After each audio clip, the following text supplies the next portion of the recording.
noite, pessoal. Tudo jóia? Casa cheia hoje. Muito obrigado pela presença. A gente sabe que às vezes São Paulo é um pouco difícil de chegar nos lugares no horário, né? Então eu agradeço muito vocês estarem aqui. E em respeito, né, a vocês e também a quem está online, a gente vai começar o evento pontualmente às 8 horas. Tá? E por isso até que eu estou falando aqui no microfone. Como essa transmissão também é online, então a gente precisa falar no microfone para o pessoal lá ouvir. E quando vocês tiverem perguntas, vai ter um microfone para vocês também poderem falar nele. Tá? Peço para desligarem os celulares também, para a gente não ter interrupção na palestra. Eu sou o Janser, diretor aqui na GFI, e eu queria falar um pouquinho sobre quem é a GFI, né? Quem que é essa empresa GFI? A GFI ela é dividida em 3 grandes blocos. O primeiro bloco, que é o de finanças pessoais. Esse é onde a gente tem a parte de planejamento financeiro, tem a parte de investimentos também, estão tudo na GFI Finanças Pessoais. E é o tema de hoje da palestra também. A gente tem a GFI Desenvolvimento Humano, que a gente tem através da metodologia do coaching integrativo. Então, a gente tem alguns coaches aqui hoje também, prestigiando o evento. E a gente tem tanto o processo de coaching, como também formação em coaching, para quem quer ser coach. Tá? Então, vocês podem chegar a receber também, se estiverem nos acompanhando nas redes sociais, algumas comunicações sobre eventos também que a gente faz sobre coaching. Certo? Essa é a segunda área, GFI Desenvolvimento Humano. E a terceira área é a GFI Negócios e Soluções. A gente sabe que tem muitos bons investimentos por aí, mas só acessíveis para grandes fortunas. Então, a gente estrutura negócios para também estar disponível para pequenas quantias. Então, a gente tem, às vezes, investimentos em franquias, por exemplo, com aporte pequeno e possibilitando que todo mundo tenha acesso, porque essa é a nossa missão. A missão da GFI é democratizar os acessos a serviços financeiros e a serviços de desenvolvimento humano.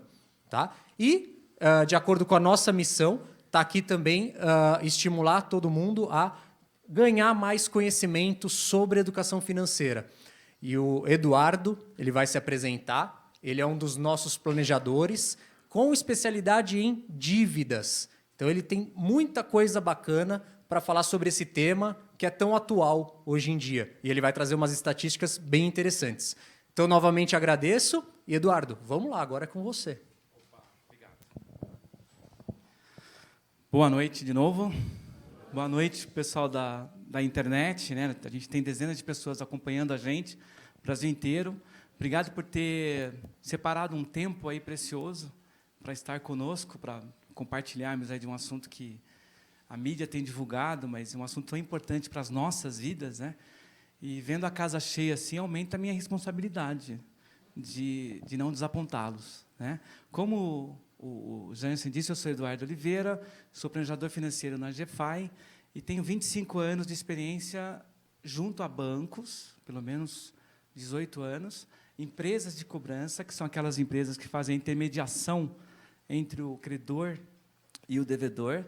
E acreditem, eu também já fui devedor. Olha que bom. Podemos trocar muitas experiências. Então, quando eu e os meus colegas da GFI pensamos numa palestra, nós pensamos em como passar esse assunto, né, da forma mais verdadeira, para que seja produtivo. E aí, falando de GFI, quero primeiro agradecer aos colegas da GFI aí que estão prestigiando, os colegas que viabilizaram essa palestra, né? E a todos que estão aí. E o meu desejo é que daqui a 1h, 1h15, vocês saiam daqui com um pouco mais de conhecimento e, principalmente, motivados a seguir uma trajetória nova. Eu sei que nem sempre, porque vocês estão aqui, que as pessoas todas estão com dívidas. De repente, você veio para representar alguém, ou para falar com alguém, algum colega de trabalho, ou alguém de casa, né? Mas a ideia é que seja bastante produtivo. Agora, sim, até para que seja produtivo, eu quero pedir 2 favores para vocês, né? 2 regrinhas de ouro. Primeiro, não me deixem só, entendeu? Participem.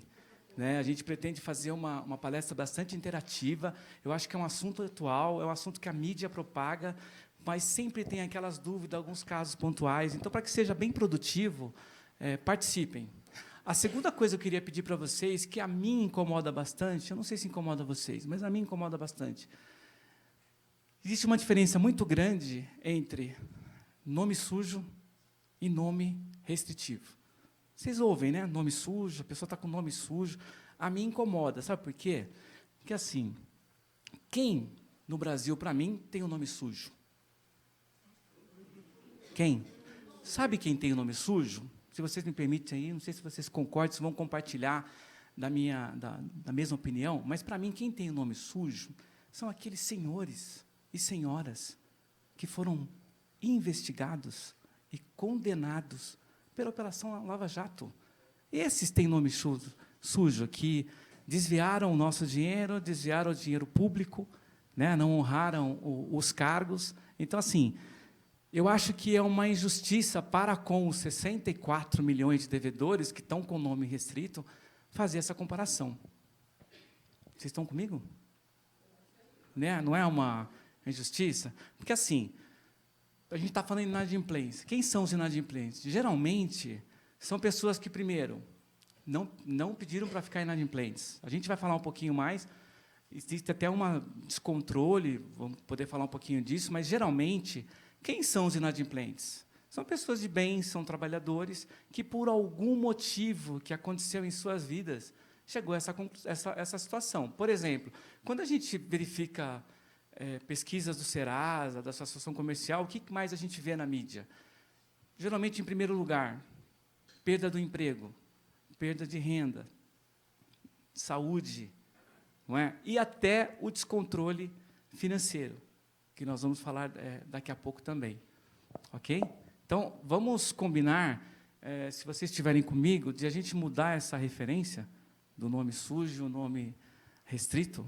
Pode ser? Posso contar? Bom, vamos lá. Primeiro, esse assunto aqui... Opa!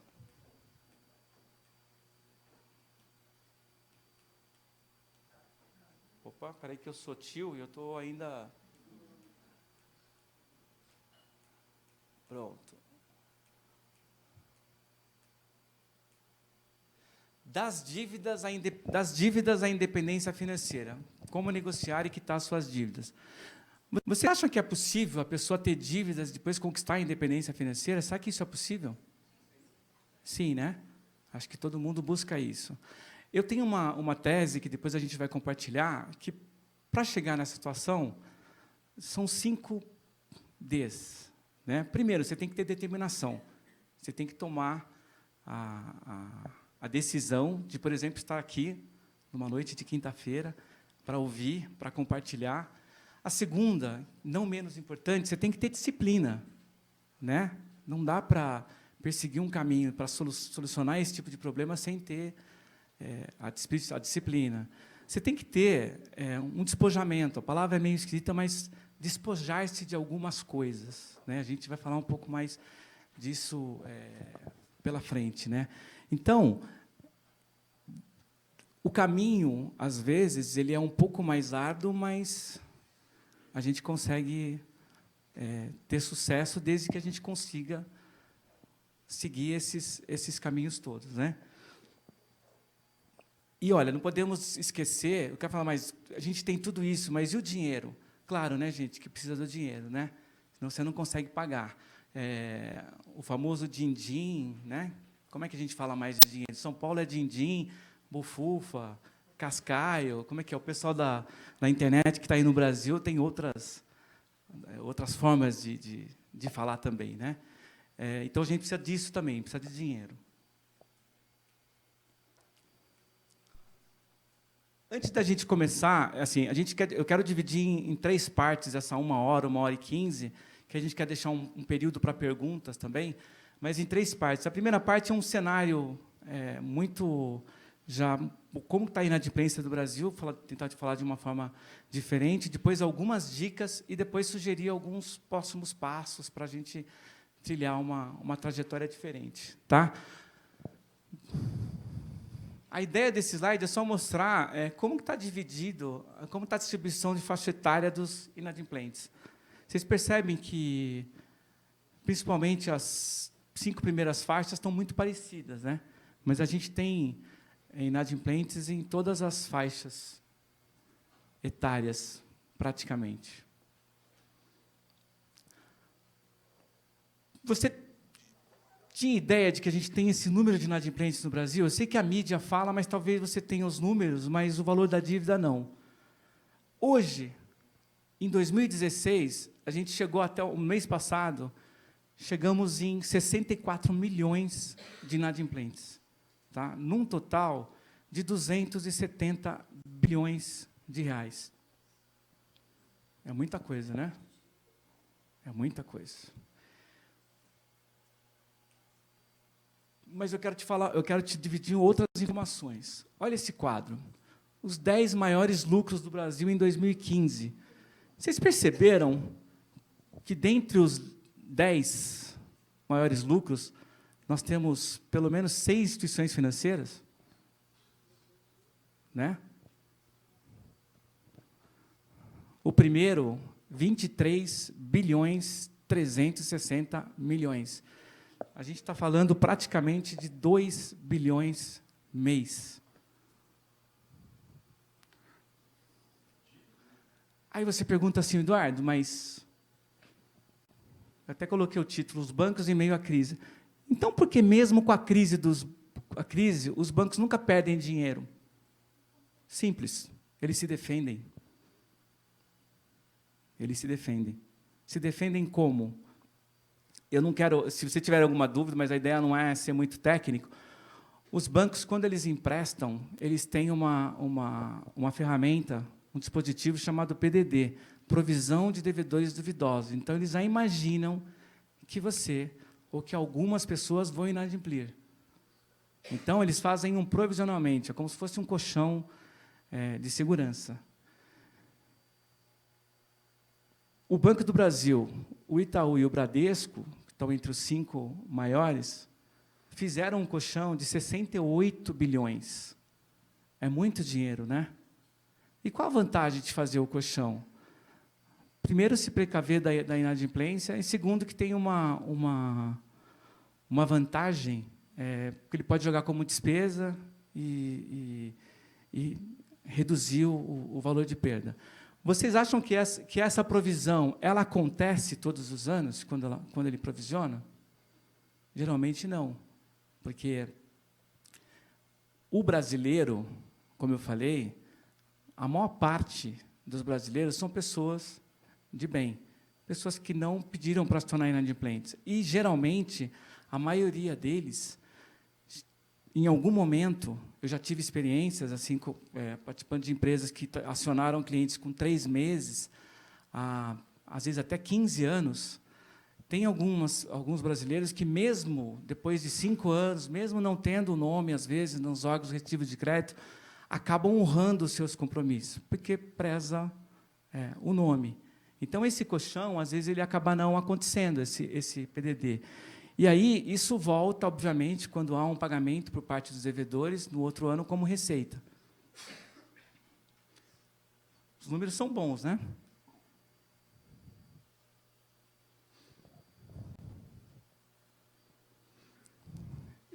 Queria falar um pouquinho com vocês sobre os 7 pecados que levam ao endividamento e à inadimplência, para ver se a gente se identifica com alguns deles. Falta de educação financeira. Nós temos educação financeira desde o começo? Não. Eu fiquei tão feliz que hoje a gente tem uma participante com 16 anos. Uma, pelo menos, né? Que é a idade... Acho que tem que começar desde cedo, né? A questão da mesada, a questão de mostrar que nem tudo pode ser comprado, né? Tem que ter momentos de escolha, mas um dos pecados é a falta de educação financeira. A outra é a falta de um planejamento financeiro. Planejamento. A gente, desde cedo, às vezes, somos imediatistas para conseguir alguma coisa. Então, a gente, às vezes, não tem paciência para esperar. O jovem faz 18 anos, às vezes 19 anos, infelizmente, ao invés de pensar na faculdade, já pensa no endividamento do carro, entendeu? Aí olha o carro, aí faz aquele financiamento da tipo 10, 20% de entrada, depois no segundo mês recebe aquele carnê desse tamanho, 48 parcelas, achando que isso vai. E aí geralmente tem problemas, porque aí não esquece do IPVA, esquece da manutenção, de todos aqueles custos, né, que a gente tem no carro. O terceiro item, compras por impulso, marketing e publicidade. Né? Como nós somos movidos a comprar, às vezes, pelo marketing. Sabe aquela história? É só até amanhã. Não é? É só até amanhã. Né? E aí você, às vezes, sente uma necessidade danada, às vezes uma coisa que você nem tá precisando, você quer comprar, que é para poder aproveitar a promoção. Né?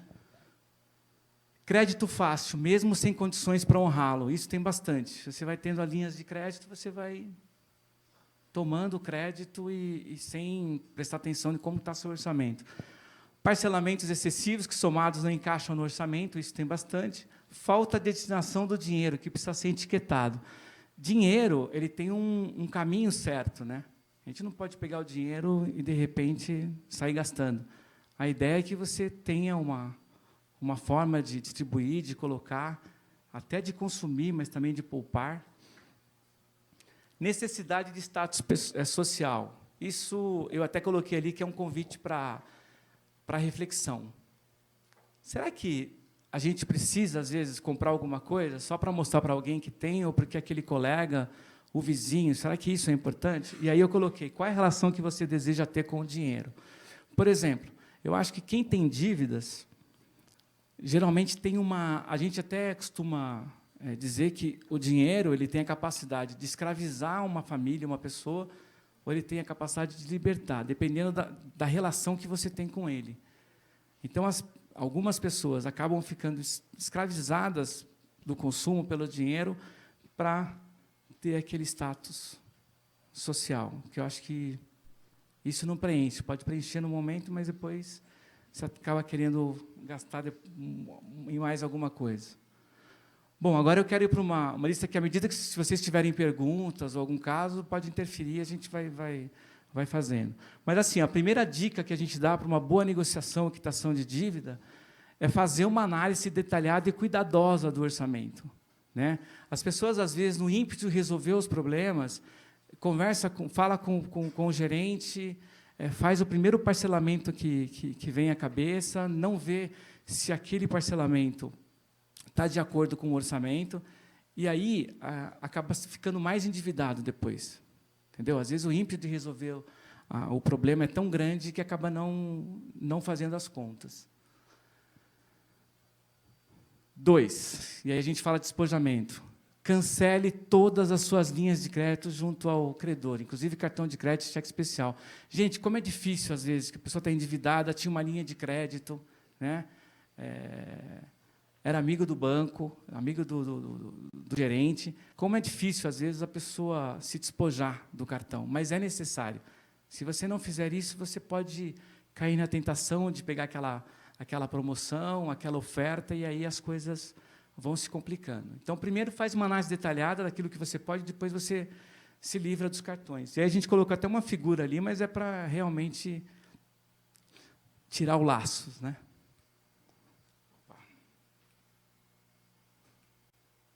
Opa. Tenha calma e racionalidade. Seja qual for a situação que levou a ficar inadimplente, nós já falamos disso, você tem que acreditar que não vai durar para sempre, né? Você tem que, mesmo que esteja desempregado, você tem que acreditar que aquilo um dia vai terminar, mas que você precisa fazer a sua lição de casa. Opa!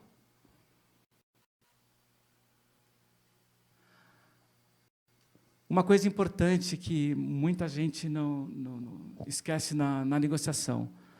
Ao negociar junto com o credor, nunca se coloque numa situação inferior, submissa, entendeu? Às vezes a pessoa vai negociar com o credor, fala baixinho, vai numa posição submissa, quer dizer, infelizmente, empresas ou mesmo alguns funcionários se aproveitam dessa situação, dessa fragilidade. Então, é interessante que você levante a cabeça e fale de igual para igual, né? Não estou me entendendo com isso daqui, viu, Leozinho? Esse é um dos itens que eu acho mais importante, gente. Priorizar sempre a sua família, a saúde, a alimentação, a educação, o transporte, o aluguel, a prestação da casa, o condomínio. Valores que são imprescindíveis para a sua sobrevivência. O que acontece às vezes? Situações que eu já atendi e já me deparei com situações assim. A pessoa perde o emprego, recebe a rescisão, tipo R$10.000. E aí ela deve 9.000 e pouquinho. Ela fala assim, poxa, eu vou quitar, vou ficar tranquilo, e aí vou procurar um outro emprego. Só que daí, infelizmente, diante do cenário econômico que a gente está vivendo, vocês têm visto todos os dias aí o desemprego, a pessoa não arruma um emprego com 3 ou 6 meses. O que acontece? Ela chega ao absurdo de voltar no banco, pegar uma linha de crédito cara, que depois ela vai acabar se enrolando. Então, eu acho que o maior patrimônio que você tem na vida é a sua família, né? E, às vezes, você viu que, como eu coloquei lá, os bancos eles se defendem. E, se você não tomar cuidado, você prioriza outras entidades e você esquece das pessoas que são mais importantes para você. Eu tenho visto situações, por exemplo, condomínio. Para um banco, dependendo da inadimplência, ele consegue se defender com aquele colchão. Um condomínio, por exemplo, com uma inadimplência de 20%, 30%, ele pode ficar muito ruim financeiramente. Você pode até quebrar um condomínio, porque o condomínio ele não tem a mesma preparação, né? O banco, a matéria-prima dele é o dinheiro, né? Então, ele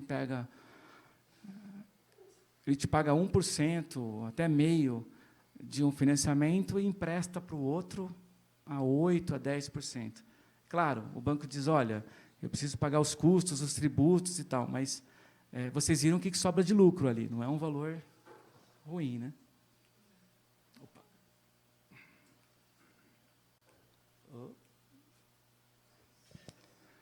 Seja implacável na negociação. Diante do cenário econômico e do aumento de inadimplência, os bancos, os credores, estão muito mais flexíveis na negociação, na renegociação. Você precisa explorar isso, né? A gente já disse para não chegar submisso, mas você precisa explorar de uma forma inteligente, né? De uma forma positiva. Então, você não precisa aceitar tudo que o gerente ou que eu costumo brincar que, às vezes, o gerente é muito amigo, né? Todos os gerentes são muito amigos, né? Porque, às vezes, ele precisa de você para comprar um título de capitalização, ele precisa de uma série de coisas, mas começa a pedir para aquele título de capitalização para você sacar o valor e pagar alguma coisa, começa a mudar, começa a conversar de um outro nível, você vai ver que, às vezes, infelizmente, não é tão amigo quanto você esperava. Tem um ditado antigo que diz que amigo é dinheiro no bolso, né? A gente, inclusive, conhece. Opa.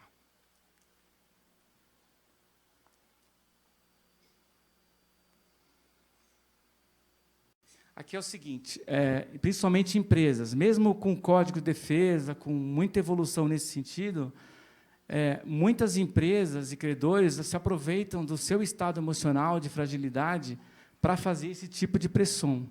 Vê a figura lá, como que o rapaz está confortável, né? Então, você já tem pressão da família, às vezes, pressão porque você não está conseguindo honrar as suas coisas. Então, é a hora de você não se deixar levar por essas pressões psicológicas.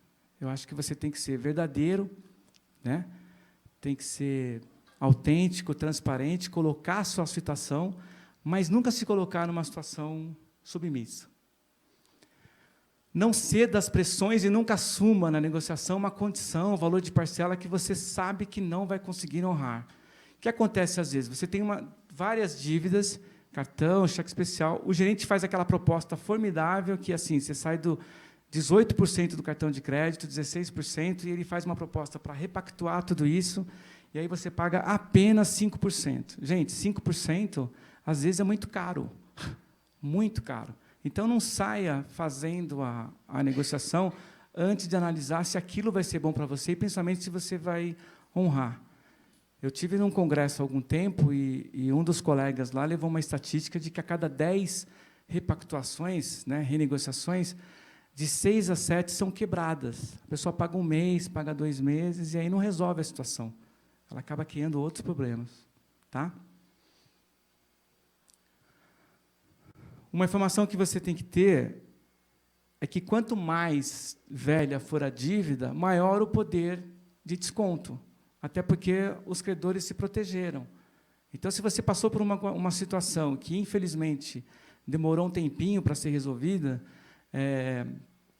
não deixe de se aproveitar dessa condição, entendeu? De você não se deixar levar. E, geralmente, o que acontece? Você, um exemplo, deve 1.000, depois de 2, 3 anos, que seja, chega a 10 mil, porque aquele valor é capitalizado, e aí a pessoa fala, não, mas eu vou te dar um ótimo desconto, você vai pagar apenas 2.500. Mas, às vezes, os 2.500 ainda é caro, entendeu? Porque a diferença entre o valor que ele capta e o valor que ele empresta, mesmo com aquelas despesas todas, ainda sobra muita coisa, como vocês viram. Então, acho que vocês têm que aproveitar para discutir melhor.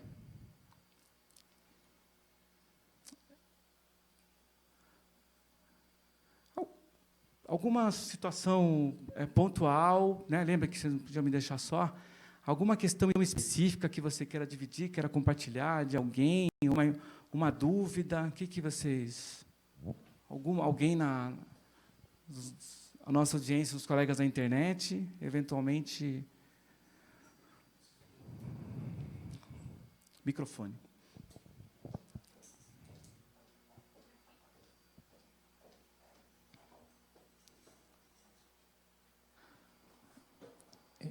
Eduardo, a Daiane, aqui online, ela está perguntando como renegociar o consignado quando a renda já está em quase 50% comprometida, considerando que o desconto está direto no contra-cheque. Quer que repete? Não, tudo bem. A Daiane continua trabalhando, né? O que dá para fazer, Daiane, uma sugestão, até porque o crédito consignado é um crédito mais barato, né? Tanto é que, quando a pessoa está endividada com dívidas mais caras, geralmente ela troca o cheque especial, o cartão de crédito, ou até crédito pessoal, por o consignado, porque, por ter um risco menor, porque é descontado na folha, ele tem um juros menor. Então, assim, a dica é ela verificar quantas parcelas foram pagas, voltar no banco e tentar fazer uma nova negociação. Porque, assim, mais barato do que o consignado, só se, de repente, que não é muito comum hoje em dia, é ter alguém da família que tem um dinheiro aplicado a meio, a 0,7, 8, e você pagar um pouco mais e, de repente, liquidar a dívida. No caso dela, é verificar as parcelas que foram pagas e fazer uma nova renegociação, porque ela tem um valor maior. E se tem uma outra margem, né? Se tiver mais margem, ela pode fazer um novo crédito. Tá? Pois não. Ela mencionou que está quase 50% do salário dela comprometido, né, com este endividamento. Existe um percentual máximo de endividamento do consignado? E qual é este valor, por favor, se você sabe? Tá, o ideal, Dilson, é que seja no máximo 30%. Até porque você tem outros compromissos financeiros, né? E se você quer ter uma relação mais saudável com o salário, para quem é empresário, autônomo, o ideal é que você divida, né, os valores. Então, quando há um comprometimento mais do que 30%, que daí, às vezes, você tem a parcela do aluguel, ou tem a parcela do imóvel, tem a alimentação, tem o transporte. Então, né, o ideal é que seja, no máximo, 30%. A não ser que você tenha uma dívida muito mais cara, e aí você consiga uma linha adicional para trocar essa dívida. Eduardo, se você me permite estar ajudando o colega com a pergunta, na verdade, por lei é 30%. Sim, sim. Se ela chegou nesse ponto de 50%, houve algum problema no meio do caminho, algum processo que alguém descumpriu a lei. que, por lei, né, nenhuma empresa, nenhum banco pode descontar mais que 30% do ordenado daquela pessoa. Então, de repente, até como dica para a colega que consultou via online, A Daiane, ela né? pode até, de repente, ter algum auxílio jurídico. Se ela Sim. entrar com um processo para rever isso aí, certamente ela vai ganhar. E aí, basicamente, a solução vai se alongar bem o prazo para colocar nos 30%, e aí, nem que ela pague em 50 anos, mas ela vai ficar nos 30%. Sim. Ela, inclusive, complementou a pergunta, perguntou se vale a pena tentar a renegociação via judicial. Olha, eu acho assim que a gente sempre tem que tomar cuidado. Esses dias eu vi um anúncio que eu fiquei assustado. O anúncio era assim: não está conseguindo mais dormir por conta das dívidas? Não está conseguindo pagar mais as suas dívidas? Retire o nome do SPC e do Serasa sem pagar a dívida. Gente, isso não existe, né? Isso é fraude, né? Isso é atalho, né? Assim, o que a gente está falando aqui é que você tem que usar a inteligência a seu favor, a sua capacidade de negociação para fazer uma renegociação. Então, não existe atalho, quer dizer, não existe um jeitinho para você. Então, o que eu sempre falo é sempre tomar cuidado com as propostas. Algumas coisas podem ser questionadas judicialmente? Podem, mas analisa, né? Analisa a situação, analisa a empresa, entendeu? Esse dia eu vi uma empresa que oferece um kit, né?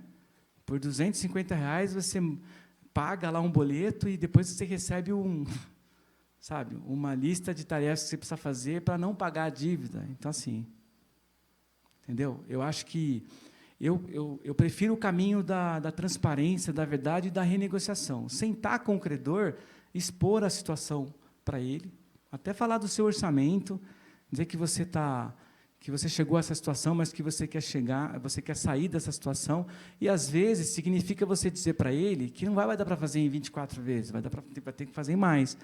Agora, isso é como ficar pagando o mínimo no cartão e você não vê o final, né? Você não vê o final. A partir do momento que você entrega o cartão, cancela e faz uma negociação, você pelo menos enxerga um fim, né? Mesmo que seja com uma taxa menor. Então, é sempre o cuidado de pesquisar a empresa e verificar soluções. A gente aprende na vida que soluções, sabe aquelas dietas? Perca 10 quilos, comendo, sem precisar fazer exercício. Quer dizer, né?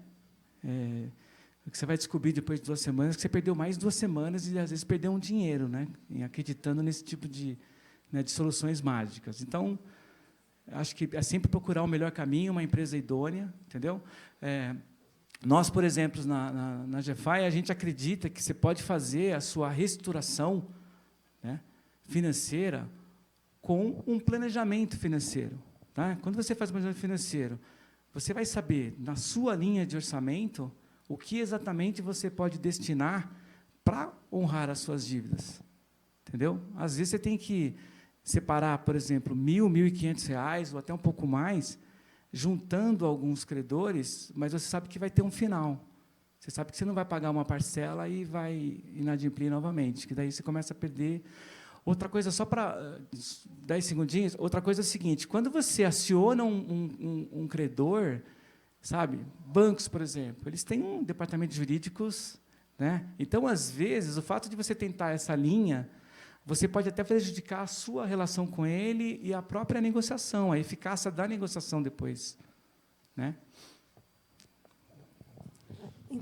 Minha pergunta é assim, é claro que é um caso particular, mas assim, eu não estou inadimplente, porque eu estou pagando os bancos. Eu estou inadimplente com algumas pessoas que me emprestaram dinheiro. Então, por quê? Porque eu estou priorizando esse nome, que o meu nome não seja restritivo. Mas eu estou restritiva, né? Eu fico pior porque eu não consigo pagar as pessoas. Claro que todo mundo... não, fica tranquila, vai se levando. Né? Mas aí eu tenho algumas pessoas que falam assim, deixa o banco para lá e paga as pessoas. Então, quando você colocou ali agir com racionalidade, é óbvio que eu prefiro pagar as pessoas, mas eu não consigo, porque eu tenho essa história do nome, que para a gente é super importante, né? A gente nasce numa família que o nome. E eu fico com muita preocupação de não deixar esse nome ficar restritivo. Eu queria te perguntar, porque eu não tenho condições de pagar as duas coisas. Eu pago as prestações do banco, mas não consigo. Então, toda hora eu não consigo comprar nada, trocar carro, fazer nada, porque eu devo para as pessoas. Não me acho no direito de... Claro. Claro. Então, eu não sei, às vezes eu tenho essa tentação de falar, quer saber, vou deixar o banco para lá e vou pagar essas pessoas. A gente toma muito cuidado, às vezes, até para auxiliar os clientes, porque, às vezes, alguns clientes podem ver essa tabela e falar assim, não vou pagar mais o banco. Não é isso que a gente está dizendo, não é isso que a gente prega. O que a gente está dizendo é o seguinte, pensa, racionaliza, estabeleça as prioridades. O que é importante para você agora? Vocês viram aquele... Né? Você vai perguntar assim, poxa, mas só aumenta a inadimplência? Só aumenta a provisão? Só aumenta a perda? E as instituições financeiras estão sempre ganhando dinheiro? Então, assim, a nossa indicação é que você pare, entendeu? E estabeleça a prioridade. Né? Por exemplo, olhando aquele quadro, se você pudesse voltar ao tempo, você ainda pagaria os bancos primeiro? Porque, assim, aquele teu amigo ou algum parente pode ser muito importante, pode, de repente, causar um dano financeiro grande, ele, de repente, tem que esperar um pouco. O que a gente fala é o seguinte, não é que você não vai pagar, você vai pagar na hora certa. Tá? Para quem está acompanhando, acho que isso é público, a Oi, que é uma das 4 maiores, né, declarou, a semana passada, pediu uma recuperação judicial, está devendo 65 bilhões. O que ela fez? Ela pediu uma trégua de 6 meses, vai apresentar um plano para os credores de como ela vai conduzir, como ela vai pagar, até porque tem bancos públicos também. Mas, se ela não fizesse isso, com problema de caixa, ela podia decretar falência. Então, o que assim, traçando o paralelo para vocês, às vezes, é importante que você dê essa parada e converse com seus credores. Entendeu? Dizendo, olha, eu estou me reestruturando, estou cancelando as minhas linhas de crédito, estou refazendo, eventualmente até estou com um planejamento financeiro agora eu sei quanto que eu posso destinar para essa finalidade, e, olha, nós vamos conversar agora, mas, muito em breve, eu vou te procurar. Entendeu? É o que eu falei, 99% da população são de pessoas corretas. Entendeu? São pessoas que, às vezes, demoram 10, 15 anos, mas honram a dívida, mesmo que, às vezes, não estão mais nos órgãos, porque, para ela, é a idoneidade, é o nome e tal. Agora, infelizmente, tem 1%. Né? Quem são 1%? Aquele 1%. O 1% é o seguinte, é aquele que tem aquela teoria. Dívida velha, devo. Primeiro, ele fala assim, né? Isso já é meio chavão, né? Devo, não pago. Dívida velha, não pago. Dívida nova, espero envelhecer. Ou seja, não paga nada, gente. Entendeu? Então, esse 1% são aquelas pessoas que entram nas instituições, nos bancos, com má intenção. Esse não adianta, o banco vai dar 80%, 90%, ele não vai honrar o compromisso.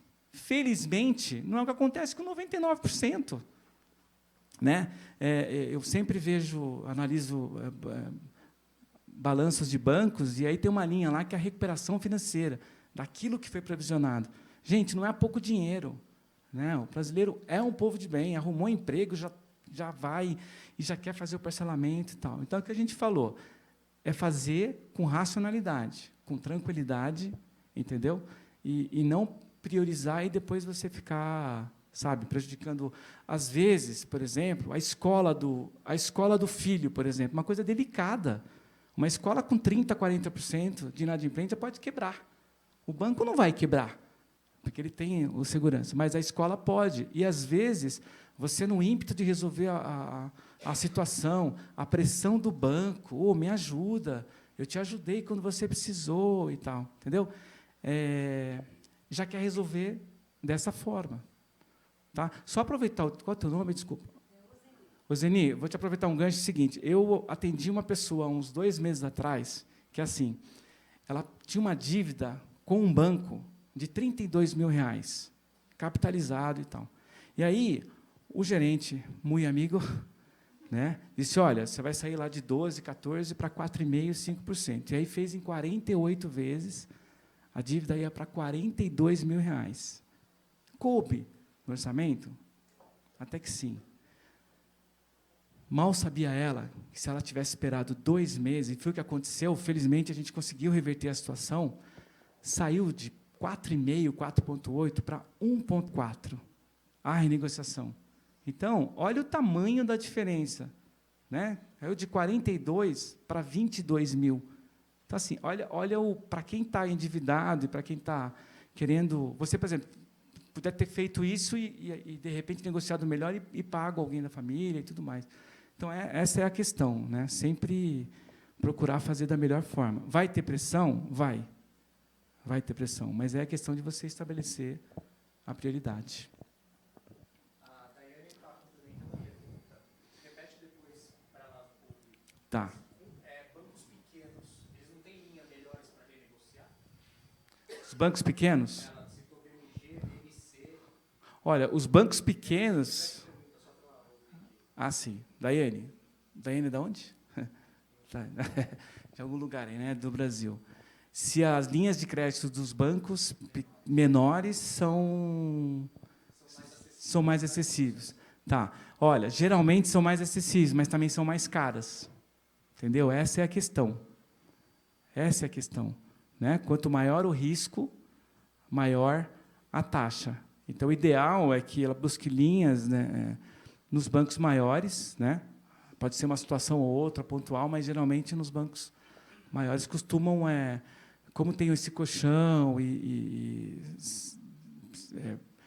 tem uma segurança maior, ele acaba conseguindo uma taxa menor. Tá? Pois não.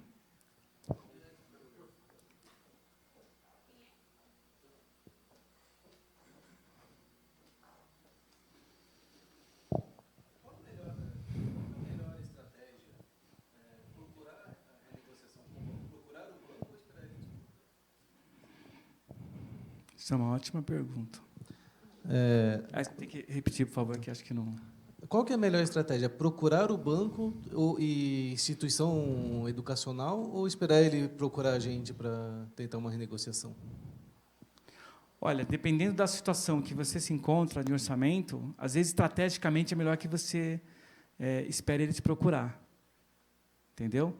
A não ser que você tenha acontecido alguma coisa importante na sua condição financeira, entendeu? E aí você procura por uma negociação. Mas, geralmente, quando você tem que optar entre pagar outros credores ou até cumprir aquelas prioridades que eu falei e procurar o banco, o ideal é que você espere um pouco.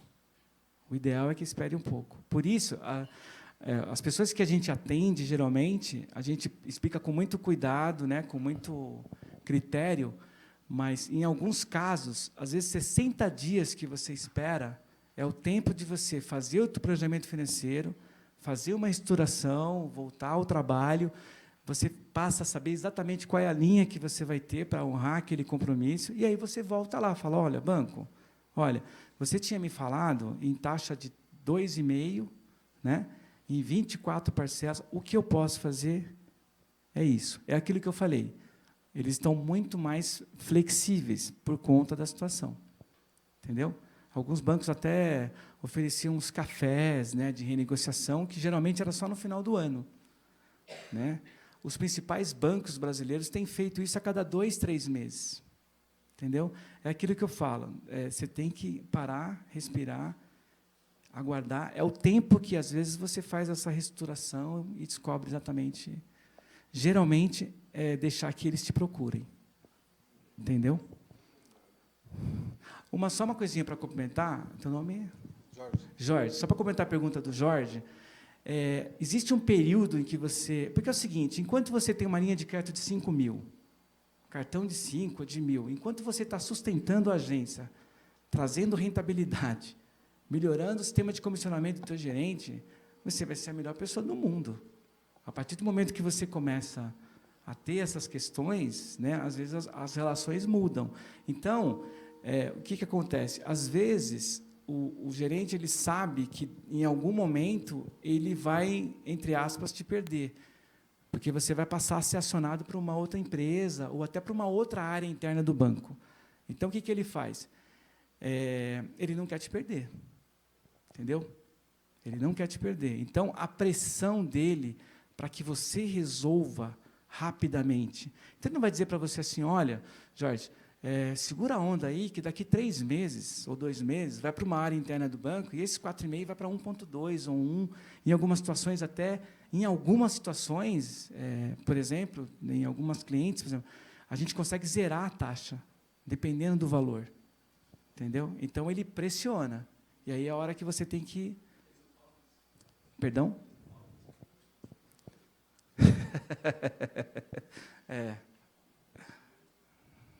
Você quer complementar? Eu até falar uma outra coisa. Uma vez já procurei o banco e tentando uma renegociação, mas o gerente falou que não conseguiria essa renegociação. Mas ele deu uma sugestão em off. Falou para procurar pequenas causas e por lá tentar uma renegociação. Será que isso é válido também? Olha, eu não cheguei a procurar, mas foi uma sugestão do gerente, do próprio banco. Eu geralmente não indico porque assim, você assinou um contrato, geralmente, sabe, aquelas letras bem pequenininhas e tal, você assina, você concorda com aquilo, entendeu? Gente, os juros brasileiros são os maiores do mundo, né? Mesmo aqui na América Latina, América do Sul, você pega países como Peru, Chile, que no cartão de crédito é 5, 6 vezes menor do que a nossa taxa de cartão. Cartão de crédito no Brasil chega a mais de 600%. Né? Então, você questionar isso, se você assinou, eu não recomendo, a não ser que você esteja se sentindo prejudicado por algum serviço do banco e tal. Mas, geralmente, aquilo que você assinou é o que eles vão utilizar.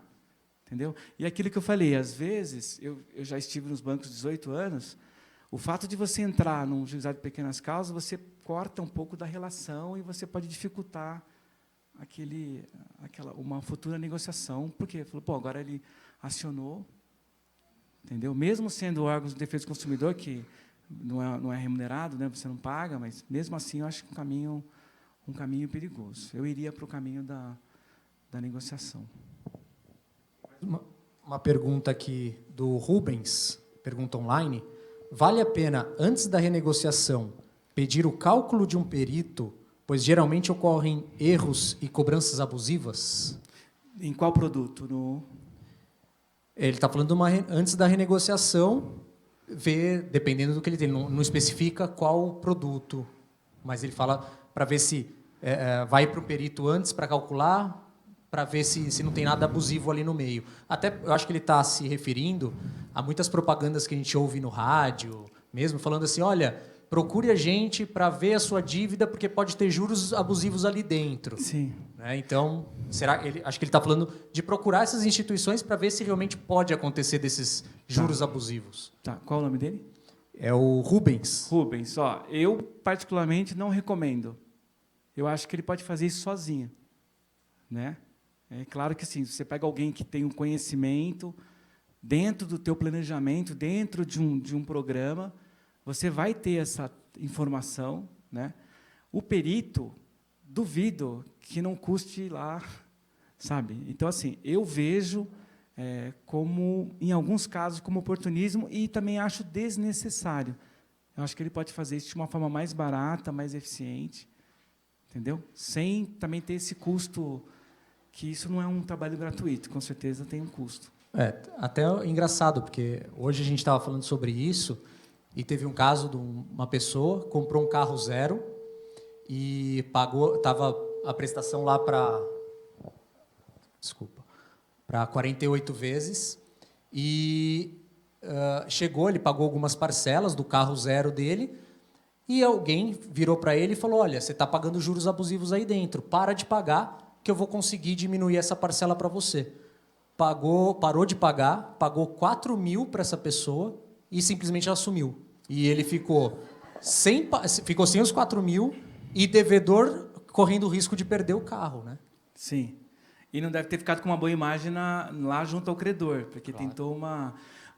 Jânio, você falou um caso, assim, eu me lembrei de um amigo que sofreu o mesmo problema, só que com imóvel. Aquelas associações que são criadas no Brasil, associações defesa dos mutuários injustiçados, é uma sigla assim que você tem que ler, né? Você fica 5 minutos para ler a sigla.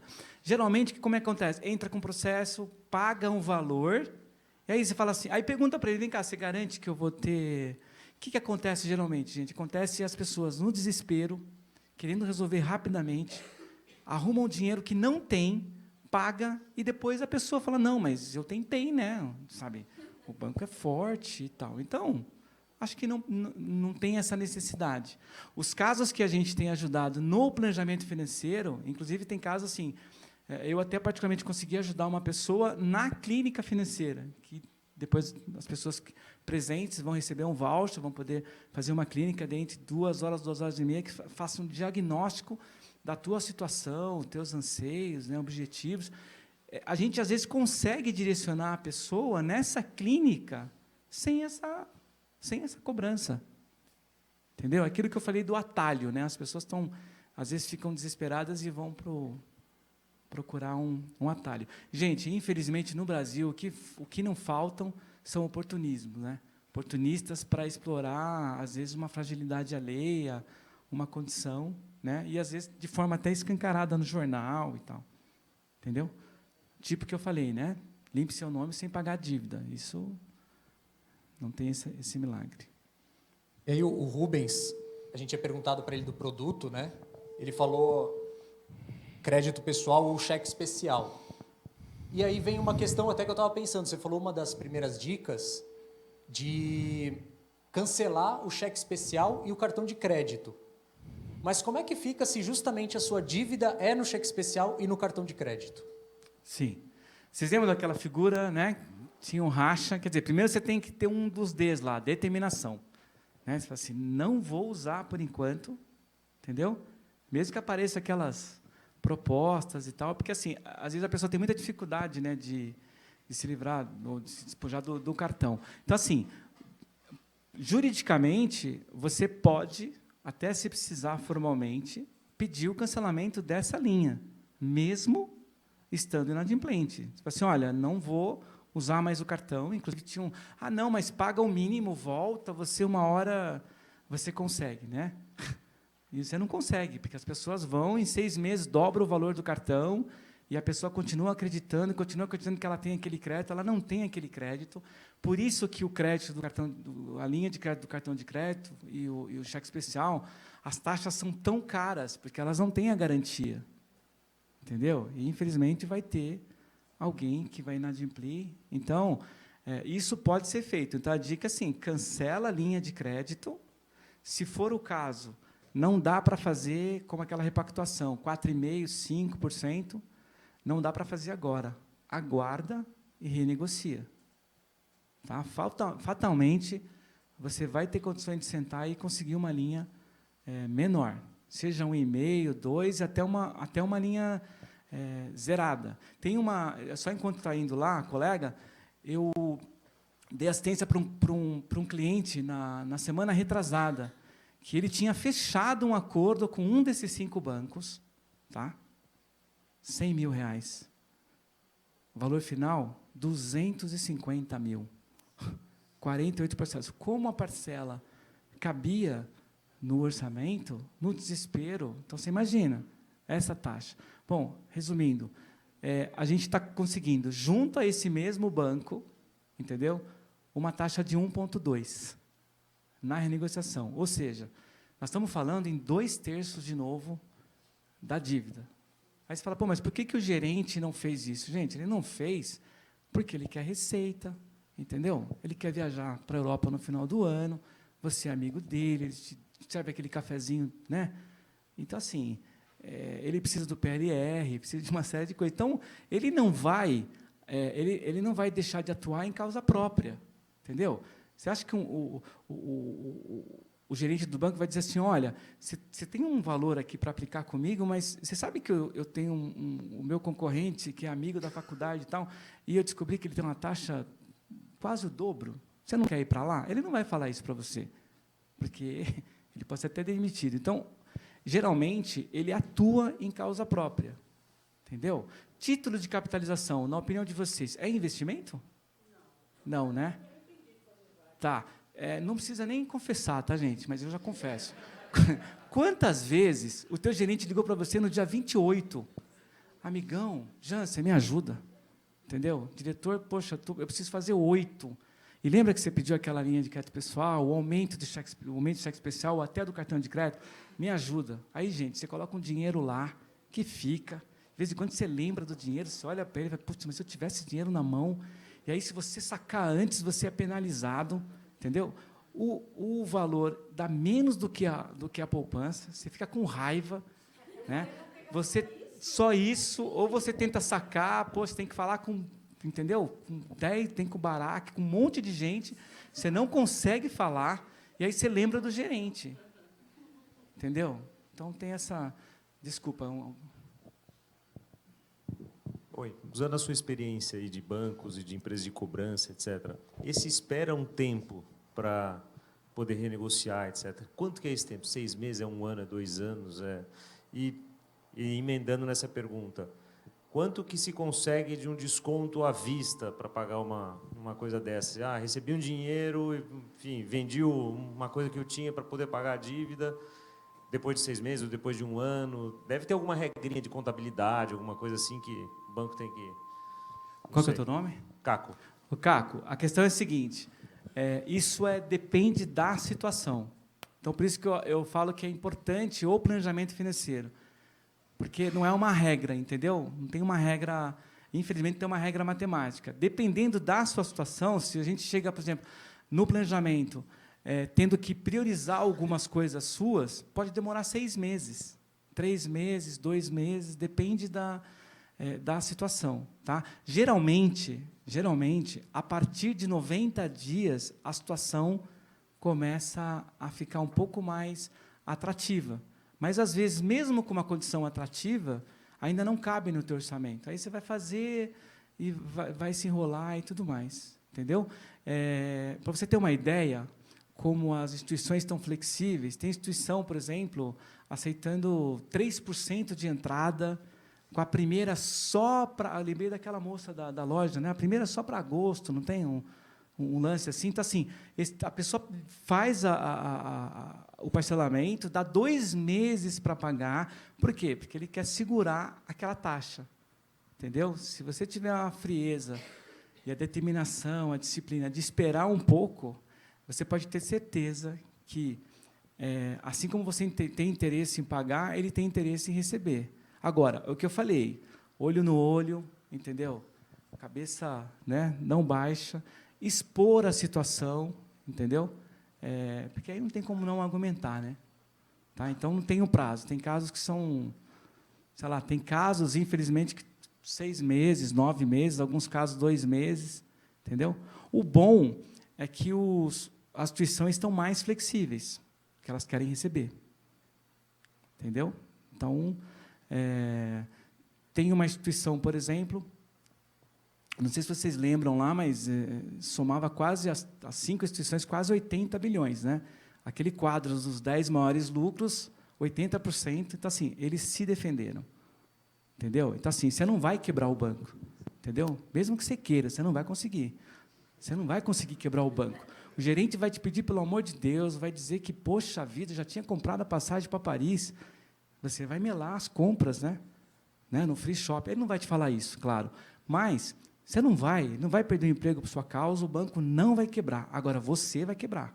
Aquele teu cunhado que vai te falar 2 anos daquela grana que você convenceu ele a emprestar, isso sim você vai sofrer. Ou alguém que, eventualmente, você pegou e que não poderia, entendeu? Ou a escola do teu filho, ou o seu condomínio, entendeu? Então, assim, alimentação. Então, assim, às vezes você... aquilo que eu falei, é uma linha tênue, você tem que ter muita responsabilidade, né? Disciplina. Mas, às vezes, é muito sacrifício para resolver de forma imediata. Para quê? Para você chegar e falar, pô, agora eu estou pontual. Está pagando o mínimo há 1 ano no cartão. A dívida dobra a cada 6 meses. E você fica tranquilo, fala, pô, mas eu estou pagando o mínimo. Eu não sou, eu estou bem. Entendeu? E tem até um limite para parcelar. Isso não é saudável. Entendeu? Só que tem que ter essa coragem.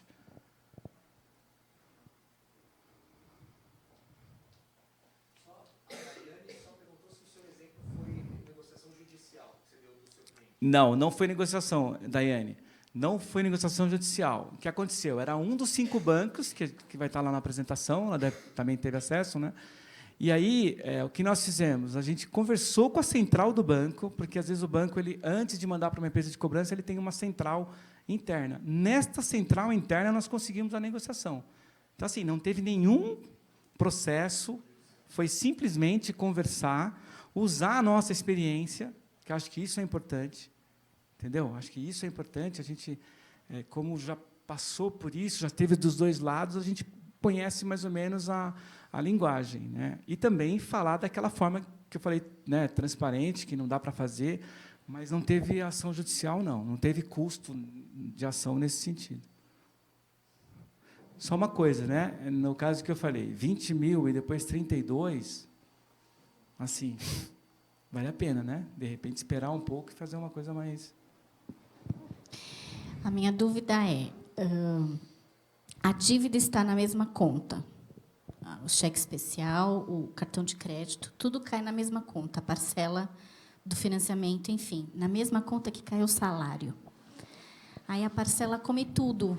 Como é que eu rompo isso, quando você falou do rompimento, para cancelar a linha de crédito e tudo? Como é que eu rompo isso se é a mesma conta onde o salário é depositado?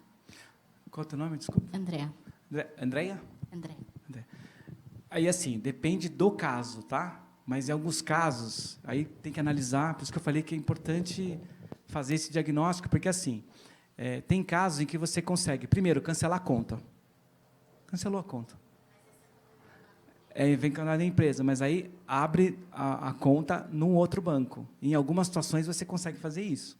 Tá? Como pensão, como outros salários. Então, isso você consegue fazer. Senão, pelo que você falou, você acaba ficando refém ali, né? Daqui a pouco vai pegar o salário todo. Em algumas situações, até uma notificação extrajudicial, entendeu? Explicando que esse valor é para você cumprir algumas responsabilidades, né? Algumas prioridades, e que você deseja, por exemplo, fazer a renegociação. Tá? Agora, sim, não se iluda. Porque, se você for falar com o contador, ele vai dizer que não é possível. Em algumas situações esporádicas, a gente consegue fazer até via Banco Central, por exemplo. Que aí mas cada situação é uma situação. Pedir via Banco Central, através da ouvidoria.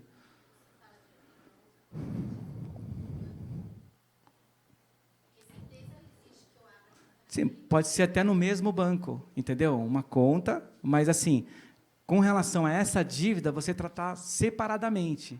Então, você tem um cheque especial e tem o cartão de crédito. Você inativa essa conta junto com o departamento, né, de renegociação, faz um parcelamento e aí cria como se fosse uma subconta para você receber o teu rendimento. Dá para fazer, entendeu? Aí depende do...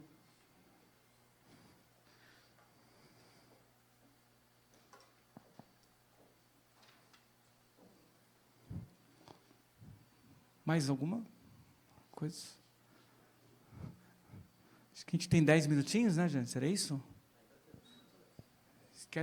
Alguém quer dividir alguma outra pergunta?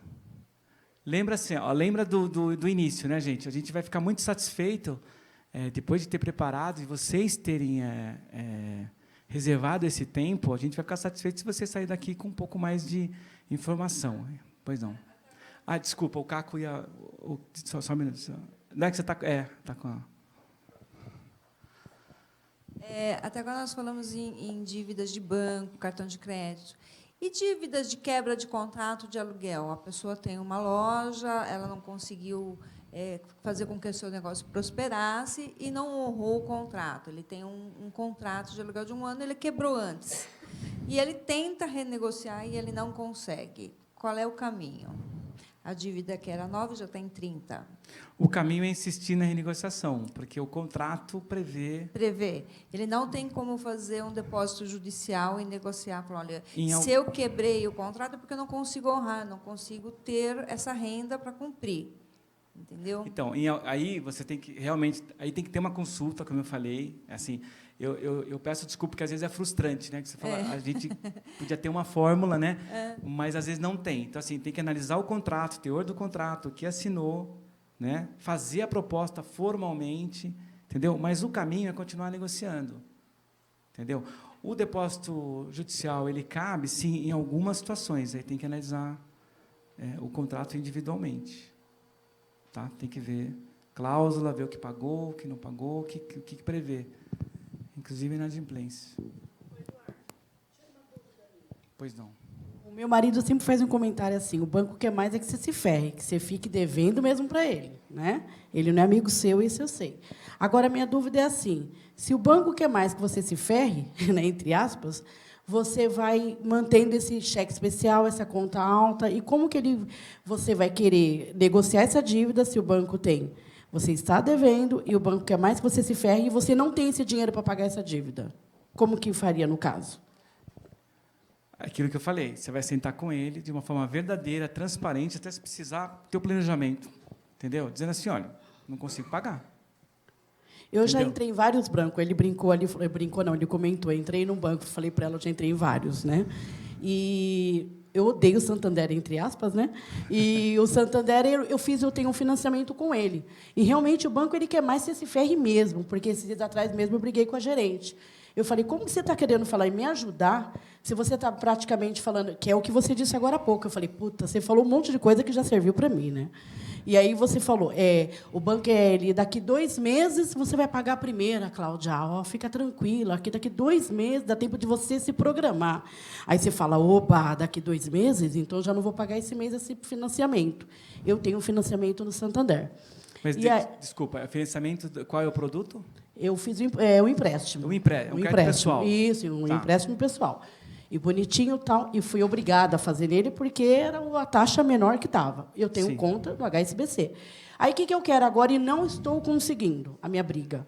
Porque eu falei para a minha gerente, eu vou mudar essa conta, porque ele tinha falado que eu não ia pagar a taxa de mensal por mês de R$65. Já estão cobrando de mim. Há uns 2 meses atrás, recebi uma carta do... Nossa, quase infartei. Serasa, que o nome estava né? Inadimplente, aquela coisa toda, vamos dizer assim. E o meu marido falou 1 quilo para mim. Eu falei, não, eu não estou devendo. O que aconteceu? Falaram que em 2015, desde 2015, eu não estou pagando, isso aí foi acumulado, perdas e roubos, proteção do cartão, R$ 5,90 e acumulou para R$ 189. E mandaram o meu nome para o SPC. Nossa, quase infartei. Agora, o gerente, com muita briga, ele falou para mim, não, fica tranquila que você não está devendo mais nada. Eu falei, como assim? Agora eu não estou devendo mais nada. Uma hora eu estou, uma hora eu não estou. Isso pode acontecer, de uma hora eles falarem que você está devendo uma dívida, aí eu briguei, falei que... aonde foi que eu mandei fazer esse cartão, sendo que eu nem uso? Que, graças a Deus, é só para o empréstimo. Eles ficaram muito porque eles me ligaram que iam oferecer cartão de crédito, talão de cheque. Falei, eu não quero nada de vocês. Só foi o empréstimo na hora que eu precisei e acabou. Vou lá e deposito. É o que eu quero. Não, mas a gente vai mandar. Eu não quero nada. Aí vieram até o meu estabelecimento, né, e tal. A hora que eles viram que eu tinha a maquininha lá do HSBC, ficaram Mas como assim você não vai pegar? Eu falei, eu não quero.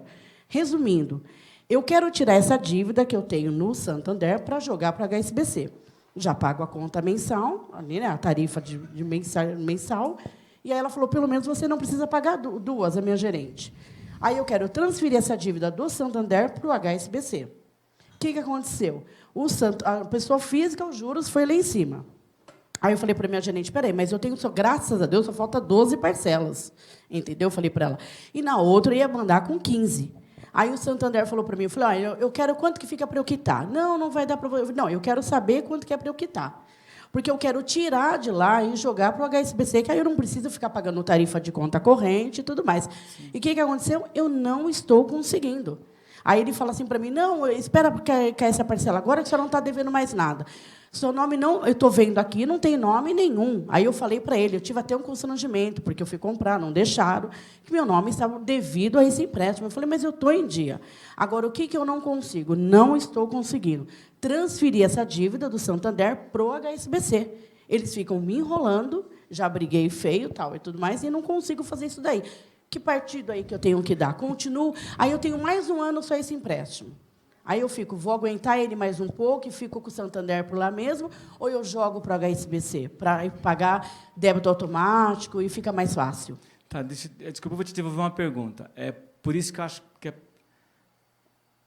esse tipo de questionamento tem que estar dentro de um planejamento. Eu vou te explicar o porquê. O que você está querendo fazer é uma portabilidade, né? É o HSBC, entre aspas, comprar a dívida do Santander e você passar com ele. Aí eu te pergunto... Que tá. Agora eu te pergunto, será que é a melhor taxa? Será que é o momento para fazer isso? Então, né? eles jogaram uma taxa assim, de 4,9 no HSBC. 4,9 na HSBC, ela me passou, eu falei, nossa, mas muito alta, né? Agora me ligaram essa semana e falaram, Cláudia, acho que eu consigo 2,9. Tá. Né? Então, eu estou assim, eu continuo mais aguentando o Santander, que eu brigo direto. Ficam me ligando 24 horas, que eu falei que só tem eu de cliente, não é possível, entendeu? Já até gravei o número dos... Não atendo, né? Olha ali, não atendo. Então, eu estou pensando assim, continuo com ele, fico lá e meio à taxa mesmo, não estou sentindo saída, entendeu? Entendi. Não estou A dica que eu te dou, assim, bem objetiva, assim, eu não conheço o teu gerente de Santander, não conheço do HSBC, tá? Mas dá para melhorar o que você está falando. O que a HSBC está fazendo para você não é a melhor coisa. É claro que ele interessa ter a sua dívida e depois cobrir isso por você. Então, uma daquelas dicas, respira, vê exatamente o que você vai fazer, o quanto que você tem disponibilidade. A questão do seguro, acho que não tinha nenhuma garantia lastro, eles acabaram cancelando. Mas, se eu disser para você que eventualmente você pode chegar a 1% nessa renegociação.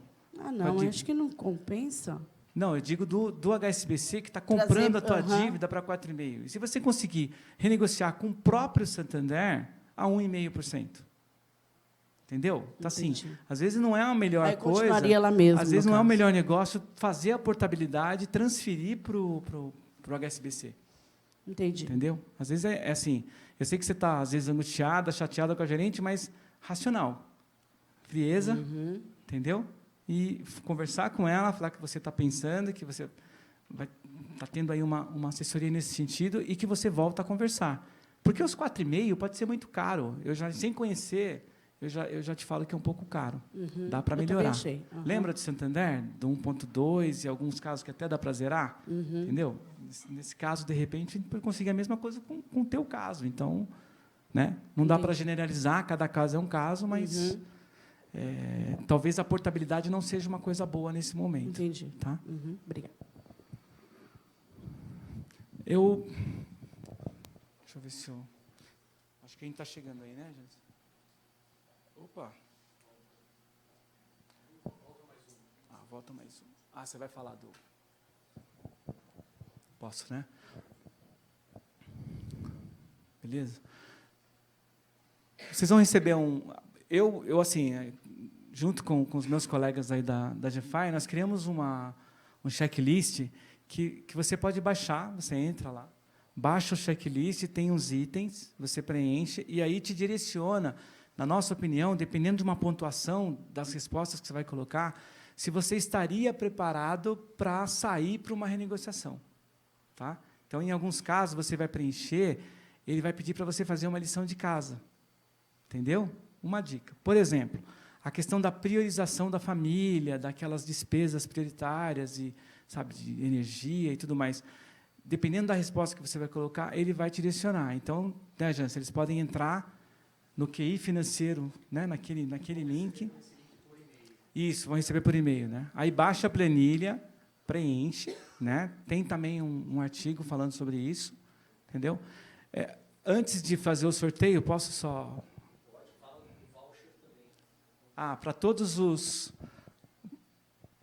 vocês que participaram presencialmente vão receber um voucher de R$400, né? Que aí, claro, obviamente você vai receber esse valor sem o pagamento, né? De forma gratuita, e aí você vai ter de 2 a 2 horas e meia com um planejador financeiro para fazer o seu diagnóstico. Isso. O online também vai receber, só responder, isso. Já recebe. É importante, é como se você tivesse com um clínico ali geral, só que voltado para a finança, onde você vai ficar 2 horas e meia. Eu duvido que no momento, mesmo que você tivesse lá X reais no teu banco, o teu gerente conseguiu te dar essa coisa, essa atenção. Uma outra coisa é que nós não temos compromisso com nenhum banco. A gente tem compromisso em fazer o melhor para você. É o caso da Andréia, né? Na Cláudia, desculpa. Na clínica, eventualmente, de 2h30, conhecendo um pouco mais de detalhes, a gente vai dar um direcionamento diferente. E a clínica é um momento para relacionar, né, os teus anseios, os teus projetos. Ao final de 2h30, você recebe um diagnóstico completo, com os pontos, né, positivos, os pontos que você precisa aprimorar. E aí, a ideia é que, dependendo da sua decisão, né, Jantes, a gente tem uma jornada com você. Entendeu? Esse é o objetivo. Que a gente tenha, né, que a gente possa compartilhar essa experiência. A gente não tem interesse, né? Não defende nenhuma instituição financeira. O que a gente quer é que você tenha a melhor negociação possível. Não só a negociação, que você tenha também o melhor planejamento financeiro possível.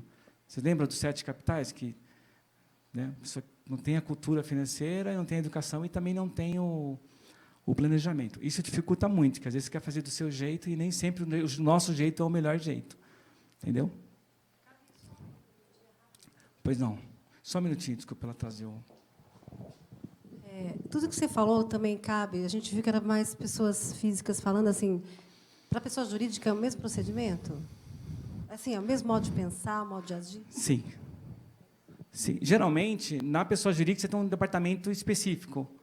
Entendeu? Na instituição.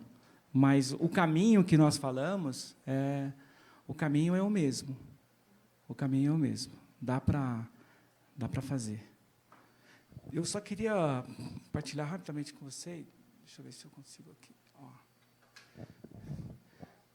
Essa frase, para quem conhece o Dr. Mário Sérgio Cortella, ele às vezes fala e tudo, mas aí tem até o escritor britânico do século XVIII, que foi primeiro-ministro do Reino Unido.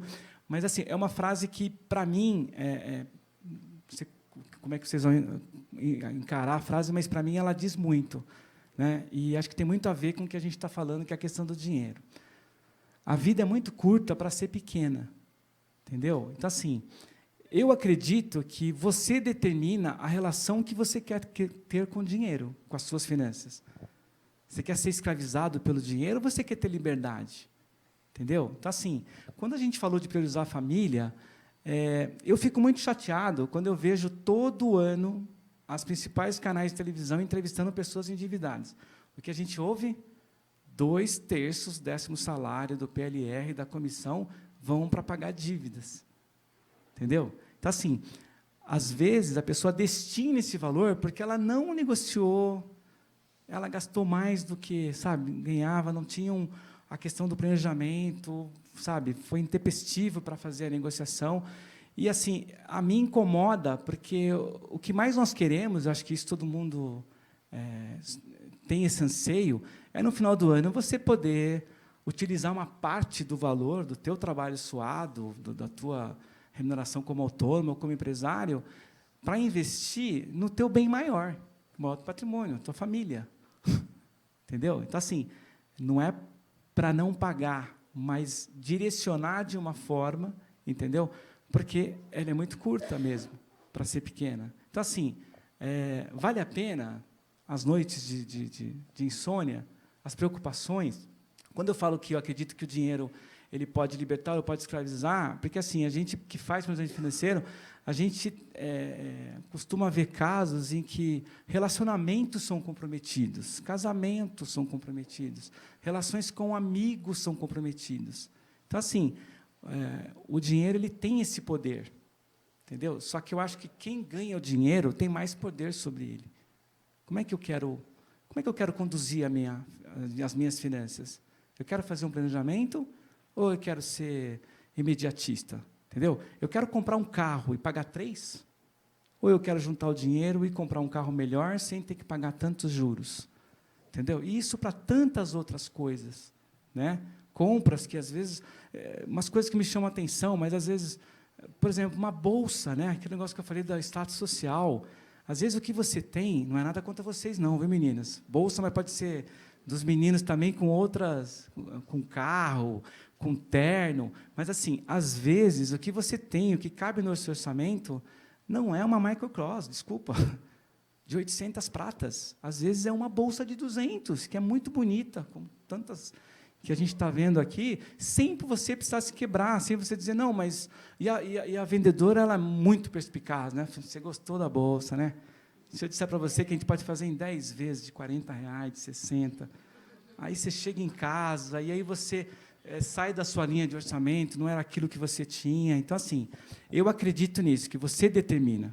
E eu acho que o primeiro passo naqueles é você fazer o que você fez hoje, determinação, disciplina, de se despojar dessas exigências que, às vezes, a própria sociedade impõe para a gente, né? E atrelar isso a um planejamento. Eu acho assim, planejamento financeiro é o caminho mais saudável para você conseguir algumas coisas, e muito mais prazeroso. Você não precisa ficar refém, né? Eu conheço gente que está 5 anos se prometendo tirar férias, e tudo que ele faz no final do ano, né, é pagar as contas, pagar de uma forma, porque conta tem que pagar mesmo, mas pagar de uma forma que ele acaba sacrificando um lazer, um período para a família, uma viagem, entendeu? Ou até um bem que ele gostaria de comprar. Por quê? Porque quis fazer naquele momento. E eu acho que não é saudável. Eu acho que a gente não trabalha para ficar, né, sustentando 600% de juros, entendeu? A gente pode esperar, pode fazer um planejamento. E o importante, né? Eu acho que quando a gente faz planejamento, a gente está pensando a curto prazo, a gente está pensando na segurança, né? Às vezes você não tem um colchão de segurança, você perde o emprego e aí você acaba pegando dinheiro, vai se endividando. E quem não sonha com uma apostadoria também, né? Com rendimento, com uma vida, com qualidade de vida, entendeu? Então essa é a mensagem. Você refletir sobre essa frase e olhar o checklist, né? E aí a gente está à disposição para... Espero que a gente tenha conseguido, né, se compartilhar. Os nossos amigos da internet, obrigado aí, né, pela audiência. E espero que tenha sido frutífero. E, mais uma vez, obrigado aí pela...